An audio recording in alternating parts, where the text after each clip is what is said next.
ভারতীয় জনতা পার্টি বর্তমান পূর্ব সাংগঠনিক কাটুয়া জেলার বিজেপির প্রার্থী অসীম সরকারের সমর্থনে তীব্র গরমে পথচারী থেকে গাড়ি চালক সমস্ত মানুষের হাতে জলের বোতল এবং বাতাসা তুলে দেওয়া হলো কালনা স্টেশন সংলগ্ন এসটিকে রোডে। পূর্ব বর্ধমান ভারতীয় জনতা পার্টি জেলা সহসভাপতি সুভাষ পাল জানান, মানুষের প্রয়োজনে মানুষ, তাই তীব্র গরমে মানুষের তেষ্টা মেটাতে জল বাতাসা তুলে দিতে পেরে ভালো লাগছে। এখনো পর্যন্ত প্রায় 500 জনের মতো মানুষকে তেষ্টা মেটাতে জল সরবরাহ করেছেন বলেও জানান।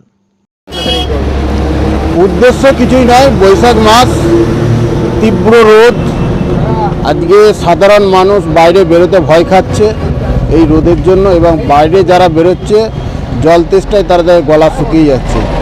তাই সাধারণ মানুষের মুখে একটু জল তুলে দেওয়ার ব্যবস্থা করছে। কত মানুষকে জল দিচ্ছে না? এই অবধি 5,000 লোককে দেওয়ার ব্যবস্থা করছে, এখনও চলবে।